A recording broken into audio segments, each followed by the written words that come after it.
Hey,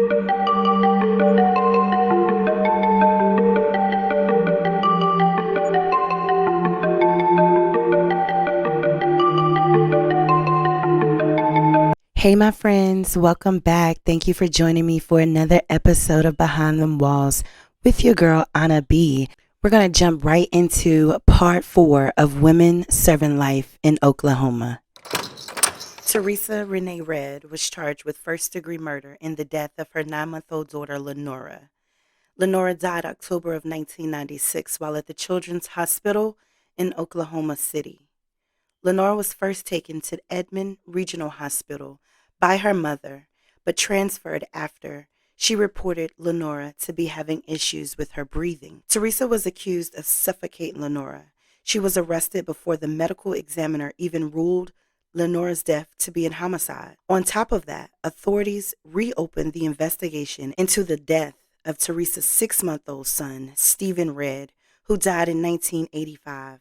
His death was ruled as SIDS. Prosecutors accused Teresa of suffocating Lenora when the two were left in the hospital room alone together. Doctors reported Lenora to be healthy and perfectly normal, but they kept her anyway as a sympathy admit because of Stephen's passing 11 years prior. A cardiac monitor was attached to Lenora to check her breathing.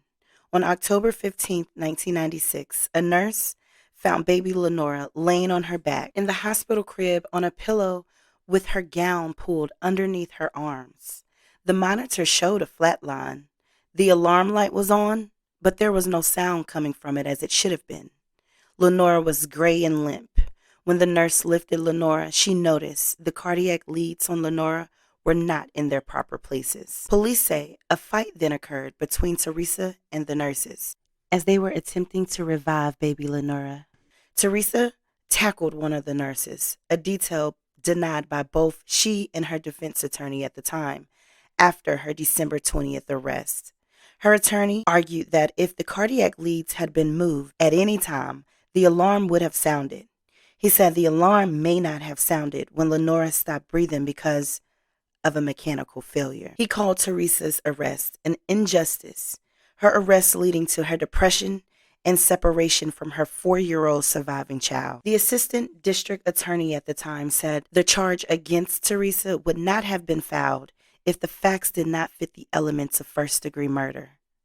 The terrible injustice is that somebody has murdered a baby. An autopsy showed evidence that Lenora was suffocated, and the state medical examiner had finally ruled Lenora's death as a homicide. There were also bruises on Lenora's neck. Now, Stephen, he died after a sudden onset of apnea. He was hospitalized for a few before he was sent home on an apnea monitor. He died several days later. The detective that led the investigation believed Teresa was suffering from Munchausen syndrome. Reportedly, Lenora's dad, Teresa's boyfriend, had wanted to date other people and told her the night before Teresa took Lenora to the hospital.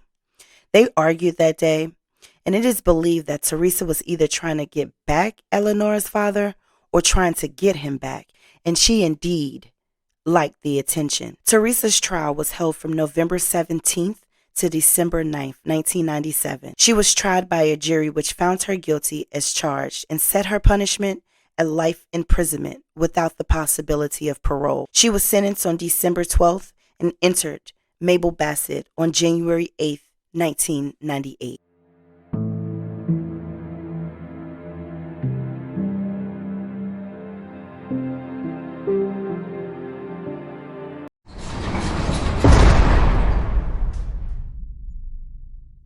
Tina Honeycutt was living in a trailer 4 trailers down from where she lived with her ex-husband until she was kicked out on November 19th of 95. Not too long afterwards, his new girlfriend, 25-year-old Frida Jones, moved in. Tina had never changed her name after the two divorced in 1991, but often used her maiden name, Kelly. 31 years old, she was upset and jealous that her ex had his new girlfriend living at the trailer they once shared. On November 30th of 95, a witness observed Tina and Frida arguing in the front yard before Frida went back inside her trailer and locked the door. 5 days prior, Tina told a friend of both her and her ex-husband that she was going to kill Frida. She was going to get them both, even if she had to burn that trailer down. After Frida went inside and locked the trailer door, not too long afterwards, Tina approached, armed with a .22 caliber rifle, with her son about 20 feet behind her. Witnesses said her child kept trying to get his mother to leave. Tina shot into the trailer, broke the front door glass with the butt of the gun, reached in and unlocked the door.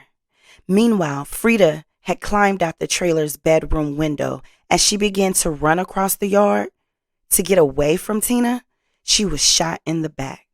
She fell to the ground. Witnesses to the shooting said Tina glanced at Frida, picked up items that had fallen from her purse, and left the scene. Frida was still alive when Roger County authorities arrived, obviously in pain and having trouble breathing, but she was able to tell an officer, Tina Honeycutt shot her, and that she was in a red blazer. Frida had been transported to St. Francis Hospital in Tulsa, but she later died. Tina, on the other hand, was arrested several hours later at the Swifty Mart on Oklahoma 20. Her 9-year-old son was still with her. A jury deliberated nearly 11 hours to return a guilty verdict on charges of first-degree murder and first-degree burglary. The jury recommended 20 years on the burglary charge, but they were deadlocked on Tina's sentence for the first-degree murder charge. Ultimately, the court sentenced Tina to life without parole plus the 20 years for the burglary. The judge said she observed no remorse throughout the trial. She saw nothing to indicate that the victim, Frida, was shown any mercy, saying, "You didn't even walk over to see if she was dead or alive." Tina claimed she shot out of fear for her son's safety, and it was clear from the testimony during trial, from the witnesses to the shooting, that Tina was the only one that jeopardized the safety of her son and others that day. Tina has been at the Mable Bassett Correctional Center since June 6, 1996. Her appeal efforts have all failed. She wrote this letter to a judge in August 2016, seeking justice and equality. To her, that would be her release.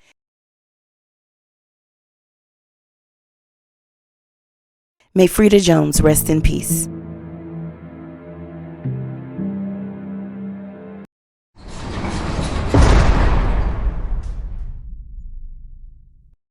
At 16 years old, Jessica Moore pleaded no contest in November 2002 to first-degree murder for the death of 76-year-old Thelma Sauls. Thelma was Jessica's grandmother.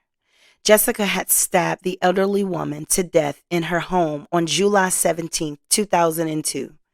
Jessica was adopted by her parents at 19 months old. In 2002, Jessica was living with her mother and her grandmother. Her parents were no longer together. Jessica and her grandmother often clashed over her grandmother's discipline ways. But most of the disagreements centered around Jessica bringing boys into their home when her mom was gone.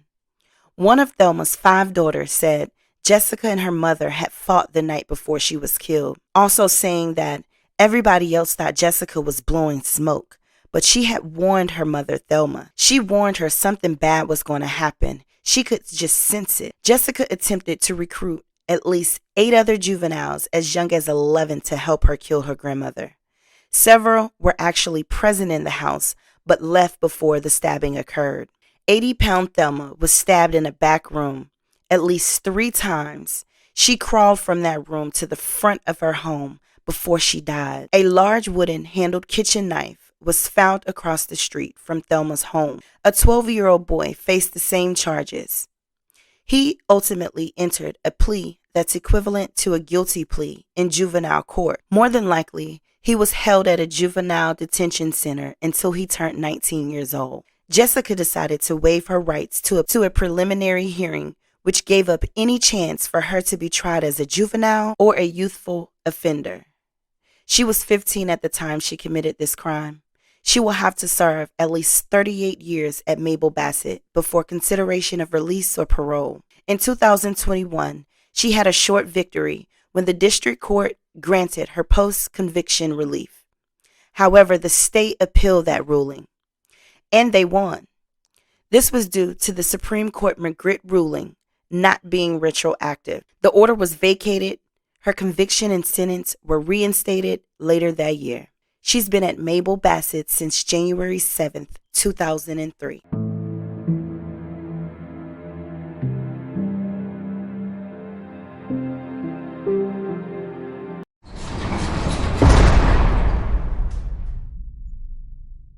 Shawanda Rogers is serving a life sentence after being convicted in 2002 of the first-degree murder of her 3-year-old daughter, Shaquita, and permitting child abuse for the abuse her surviving son endured. James Lawrence Mitchell III, Shawanda's boyfriend, was convicted the following year and sentenced to death for the crimes committed against both Shawanda's children. His conviction was overturned when an appeals court ruled inadmissible evidence had been used against him. In 2008, another jury in Oklahoma County found Mitchell guilty for Shaquita's death and the abuse of her older brother, sentencing him to death for a second time. Shawanda and her children moved from Louisiana to Oklahoma City in 1998. She and the kids moved in with James July of 2000. While Shawanda worked, James stayed home with the kids. July 23, 2000, after taking Shawanda and dropping her off at work, he began to make several calls to Shawanda's hotel job, telling coworkers it was important that Shawanda needed to call home immediately. By the 6th, 7th call, he was saying Shaquita, 3-year-old Shaquita, was having seizures, never calling 911 or taking her to the hospital for any type of medical assistance. Coworkers continued to tell Shawanda that she needed to go home and check on her baby, but instead she completed her shift at the hotel and was picked up by James between 2:30 and 3:30 p.m. Mind you, the calls had started as early as 8:15 a.m. When they returned home, instead of her calling 911 or her taking Shaquita to the hospital for help, she called her aunt, told her Shaquita was having a seizure, and asked for a ride to the emergency room, despite James being present and having a car. And they only lived blocks away from the hospital while her aunt lived across town. Her aunt told her to call an ambulance, but Shawanda continued to insist on being driven. Eventually, Shawanda and both children were picked up by her uncle, arriving at OU Medical at 4:20 p.m. Shaquita was in respiratory failure and having seizures upon her arrival. She was bruised from head to toe. A CT scan showed bleeding on her brain, massive swelling of the left side, pushing her brain over. Her injuries suggesting Shaquita suffered more than one strike injury to her head. An additional CT scan of her abdomen showed swelling around her liver, possible injury to her spleen and pancreas, and bleeding in her left kidney. After the CT scan of her abdomen, Shaquita stopped breathing on her own, and she was taken to the pediatric intensive care unit. But by the time she arrived there, she had no brain or brain stem function. Shaquita was pronounced dead the next day, July 24th, 2000 at 3:30 p.m. Doctors that examined and treated Shaquita believed she had died from child abuse. James voluntarily spoke with detectives the next day. While his story continued to change, from Shaquita falling off the bed, even blaming her brother for her injuries, as well as her mother, he eventually admitted to him losing control, blacking out, and causing the injuries. Because of his sister's injuries, Shawanda's son was also checked out, and he too had bruising on various parts of his body. In 2011, after being convicted and sentenced to death twice, James appealed, raising 19 propositions of error. The Oklahoma Court of Criminal Appeals agreed with 3. His conviction was affirmed, but his death sentence was amended to life without parole.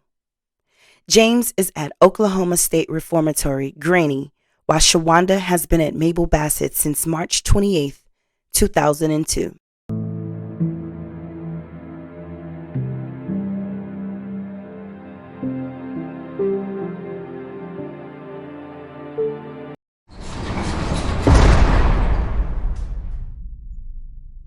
A jury convicted Shaquita Bulger of Tulsa for the shooting death of 22-year-old Emily Clark. Emily was shot in the head at an apartment complex near Admiral and Highway 169 in February 2013. A witness who lived in the apartment told police she was in the hallway and heard the gunshot. According to the arrest report, the witness told police she walked into the front room and saw someone taking a gun away from Shaquita. She told police Shaquita said Emily had snitched. Emily Clark was friendly with both Shaquita and her boyfriend Michael. On the day Emily died, she was stopped by the police for suspected prostitution. She was not arrested, but officers escorted her back to her motel room where she was living. This is where police encountered Shaquita's boyfriend Michael and his brother Darius. Darius had an outstanding warrant and he was arrested.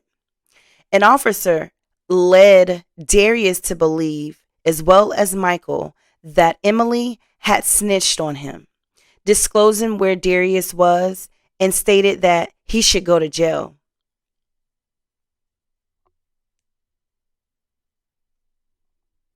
Now, this officer actually testified, per the appeal documents, that he lied about Emily snitching because she was rude to him during their initial encounter.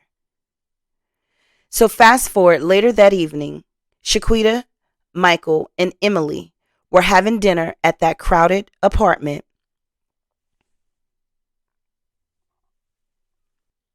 After Darius's arrest, Emily wound up shot in the head, and several witnesses testified that they saw Shaquita holding the gun. Shaquita was charged with first-degree murder, and her defense theory was that Michael shot Emily. Michael testified against Shaquita at the preliminary hearing, but he actually died before her trial started. The state presented the transcript from that hearing along with evidence from a jailhouse informant who testified that Shaquita admitted to shooting Glover and her 40-year-old partner, Philip Davis, resulted in Michael Davis dying from a stab wound to his heart. After a 12-inch butcher knife, Keisha testified at her trial that Philip was accusing her of having an affair and he was jealous. To life imprisonment. She told Philip she and her child was leaving, and that's when the altercation began. Further saying Philip lunged at her and fell on the knife. On June 26, 2001, she was arrested and charged with Philip's murder. Her trial started September 23, 2002. She was found guilty of second-degree murder, and the jurors recommended life in prison. However, before Keisha could be sentenced, which was scheduled for November 15th of that year, her defense counsel filed an application to determine her competency and moved for a new trial on the grounds of newly discovered evidence. The court-ordered psychological evaluation found that Keisha had mild mental retardation. At a post-evaluation hearing, the trial court concluded that she was competent, but it granted her motion for a new trial and later her motion for a second competency determination. A trial was conducted on Keisha's competency, and the jury found that she was not incompetent to undergo further criminal proceedings. After a second criminal trial concluded in 2004, Keisha was convicted of second-degree murder. The jury again recommended a life sentence, which she did receive. She's been at Mable Bassett Correctional Center since January 20th, 2005.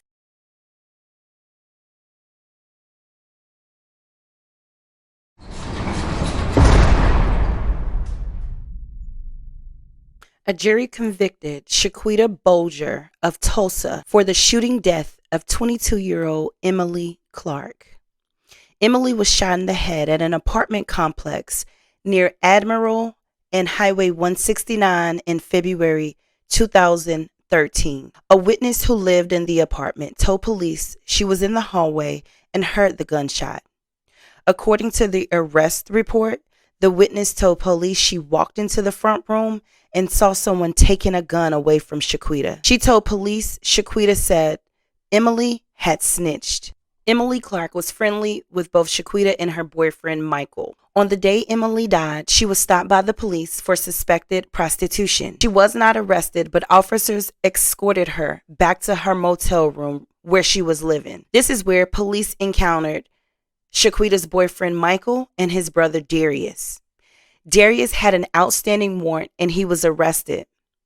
An officer led Darius to believe, as well as Michael, that Emily had snitched on him, disclosing where Darius was and stated that he should go to jail. Now, this officer actually testified, per the appeal documents, that he lied about Emily snitching because she was rude to him during their initial encounter. So fast forward, later that evening, Shaquita, Michael, and Emily were having dinner at that crowded apartment. After Darius's arrest, Emily wound up shot in the head, and several witnesses testified that they saw Shaquita holding the gun. Shaquita was charged with first-degree murder, and her defense theory was that Michael shot Emily. Michael testified against Shaquita at the preliminary hearing, but he actually died before her trial started. The state presented the transcript from that hearing along with evidence from a jailhouse informant who testified that Shaquita admitted to shooting the victim at Michael's urging. After a 3-day trial, the jury convicted Shaquita of first-degree murder. The state court sentenced her to life imprisonment.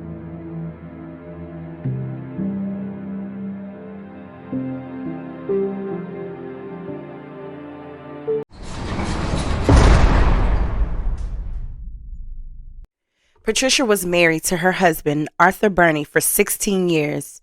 They lived in a rural area near Coweta, Oklahoma, with their 14-year-old daughter, Michelle. In 2002, Patricia began an affair, telling her lover that her husband, who was very much alive, was already dead. After a bad fall in September of that year, Arthur's wife and his youngest daughter began to wish death upon him. Over the next few months, they tried poisoning Arthur to death, but failed. When that didn't work, they started offering to pay someone if they would kill Arthur. Later on, Michelle met Michael Richardson online, a 17-year-old boy who lived in Oklahoma City. February 15, 2011, mother and daughter met Michael for the first time. He gave Patricia 3 morphine pills to use to kill Arthur, but again, their murder plan failed. 2 days later, Michelle directly offers Michael $6,000, some weed, and sex with her if he and 2 friends would kill her father. The next day, mother and daughter drove in a rented car to pick Michael and more pills up. Patricia, Michelle, and Michael returned to the Burney's trailer. Patricia gave Michael a .22 caliber rifle, and he and Michelle went out on the property for some practice shots. That day, right before 5 p.m., Patricia texted Michelle, "He's here." Michelle locked Michael in the barn that Arthur had built. Michael was waiting for Arthur. When Arthur entered the barn, he unlocked the tack room, opened the door, and was shot in the face. He fell to his death.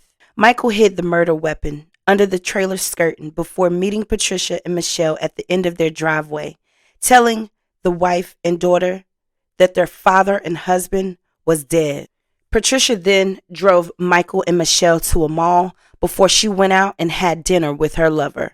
All 3 of them returned back to the Burney property at about 7:30. Patricia went out to the barn, found Arthur, and called 911. My husband, I guess, is failing and there's blood all over the place. I can't make him get up. Is he awake at all? No. Is he breathing? I can't tell. Okay. And you said there's blood all over him? Blood all over it, all over the place.